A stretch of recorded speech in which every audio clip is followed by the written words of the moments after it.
Good morning, everybody. It's Ray Gibson, and I was too excited to sleep. I laid there for a while, but couldn't do it. So I thought, well, I might as well be productive and make another vlog. And actually, it's gonna probably be several because I have a lot of things to say. Something I realized yesterday was that when I try to rush myself through these vlogs, I start forgetting to say everything and I get off track. And in order for the media to really see what I'm talking about without me losing my train of thought, not only did I make some notes about some things to go over from my previous vlogs on this channel, but I just made notes, so I'm gonna speak from the notes and then just talk to you about what's on my mind. So the first thing I'm gonna say is something that has happened all of my life, irregardless of what happened to me between my childhood and today, that there is a lot of life that was had in between the time that I grew up and left home and 2018.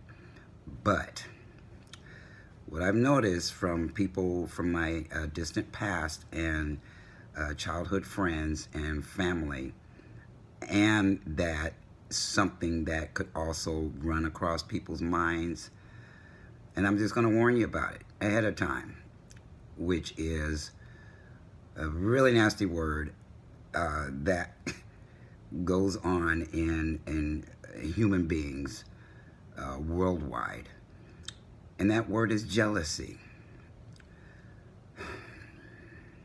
It's really hard to explain this without telling you my entire story, but a lot of people that were connected to my past seem to think that I lived a silver lining kind of a life all of my life, when no, that ended when I was a teenager. So nobody really needs to be jealous of me, or thinking that because I grew up the way that I did, that somehow I'm still the same person that I was when they knew me as a child. And they didn't know I was a boy. I knew I was a boy. I didn't know how to, I didn't have words for it at the time, but so there's just a lot of crossing over going on. And so I just want to tell you guys, I know I'm going to get some haters out there. I just know it, but I'm just going to say up front, unnecessary, because if you knew what was going to be in my book, you would not have anything to be jealous about, because I'm just going to tell you right now, I've been homeless 3 times in my life. So if you think that's anything to be envious of or jealous of, think again. It's not. That was not a particularly great time in my life. And also, I wanted to explain another reason why I'm putting out 2 books. It's a very important reason. I began to get writer's block because I'm coming up on writing about my mother passing away in 1993. And it's just really hard to push myself to that period of time in my life. My mother was my best friend in the whole wide world, and even though that was a long time ago, I still miss her. And I know I'm going to experience a lot of emotions when I start writing about what happened. She was taken by breast cancer. So at the age of 55. So God took her home really young. I was young. I was only 35. and it was very devastating. So I'm having a really hard time getting to that point in my book, and I thought since I'm finished from the beginning until around 1990 that I'd go ahead and get this thing edited and published. So again, my name is Ray Gibson. I am Bob Gibson's transgender son. I am the oldest of his offspring.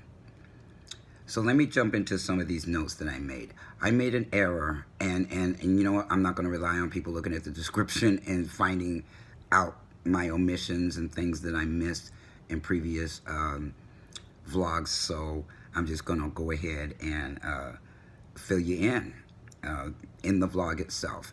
And when I see a good cutoff point, I will stop the video and start another one, so that you can look at this in pieces when to keep your attention span, and you can look at one vlog and then you can turn around, look at another, and then if there's a third one, you can look at that.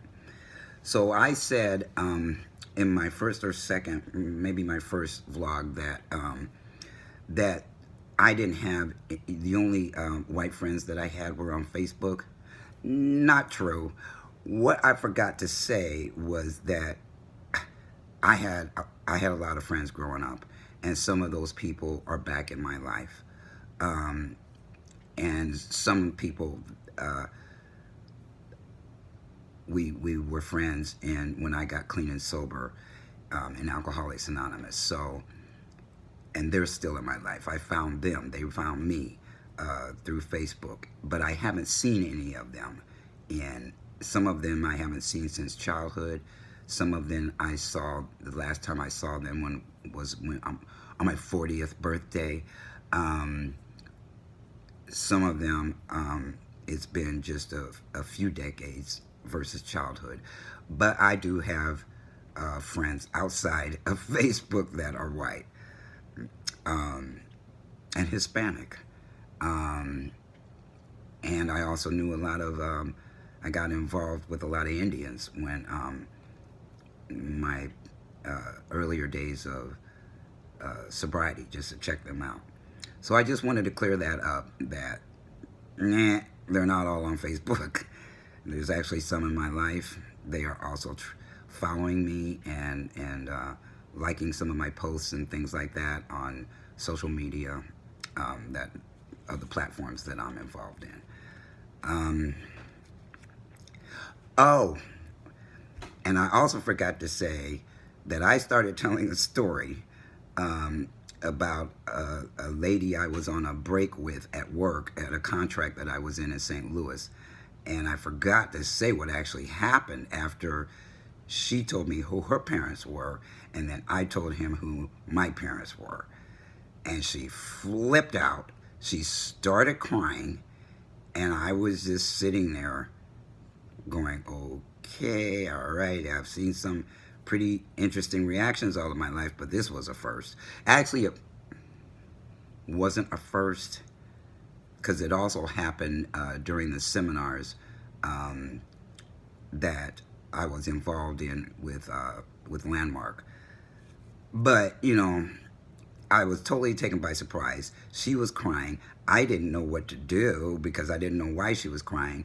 And then she started to tell me about my dad being very, her hero. I mean, that is the reaction many people have that know about sports, and especially people in that city.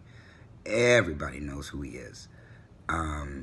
So, and then we were standing there, and after she was finished crying, and I was just watching her, she reached out and rubbed my arm, and I said, Miss, this doesn't rub off. And I said, fame doesn't rub off. Bob Gibson isn't going to rub off on you by touching my arm. And I don't remember her reaction, but I made it pretty clear that that was a very strange thing to do. And she said, well, I wanted to rub the arm of a celebrity. I said, well, I'm not the celebrity. But, I get it, and I got to, break time is over, so I ran back in the building. So I forgot to say that in one of the videos that I was talking about her. Um, also, oh, let me look at what else I'm saying here.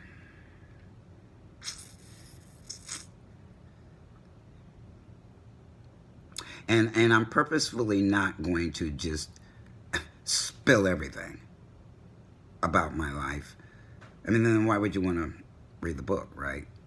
And this channel is specifically to get promotion for my book. Um, and oh, I said that and then I saw it. I can't believe I beat myself to the punch. Also, the thing about my family that I mentioned before is that not just my family, but most people who are not transgender, that aren't an ally, they haven't researched us, they don't know anything about us, they associate gender with genitals. Okay, so and the way you look. And so that is why people, and not just my family, but people in general, have a very, very hard time embracing that we are transgender without the genitals of the gender. My body was one way, my mind was another.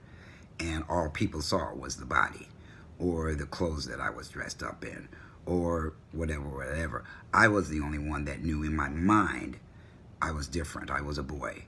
And then I had to go through, it was devastating when I finally realized that my body was that of a female. They've got a new term for that called AFAB, assigned female at birth. Assigned, okay, not female at birth, assigned female at birth. So, as soon as I knew my genitals existed, I knew they were the wrong ones. But I had no way of doing anything about that. But it's just something I want to tell people that, being transgender is not about our genitals. It's about how we feel, how we think, and just behave different things that have happened throughout our life until we embraced who we really are. So, so I wanted to say that I was dressed up like a girl, hated it, but nobody knew. I didn't even know why I hated it. So nobody else knew, and then I never verbalized it. I acted it out. I tore them dresses up. Every time they tried to put one on me, I'd end up climbing a tree. I'd end up doing some kind of athletics in that dress, even at the ballpark. But what I did and how I did it and when I did it will be in the book. I had a lot of angst about being an AFAB, and that I could not participate in a lot of things that the players' sons, identified sons, got to do on the field with their fathers before games. Oh, I just hated that. And I would have died to be a bad boy. And wear the uniform of the St. Louis Cardinals and catch them foul balls and stuff. Oh, man. That was something I just completely missed out on. And I really wanted to, but they didn't allow girls on the field. They didn't allow them in the dugout either, even though I tried to sneak in there once. That'll be in the book. Everything that happened around that.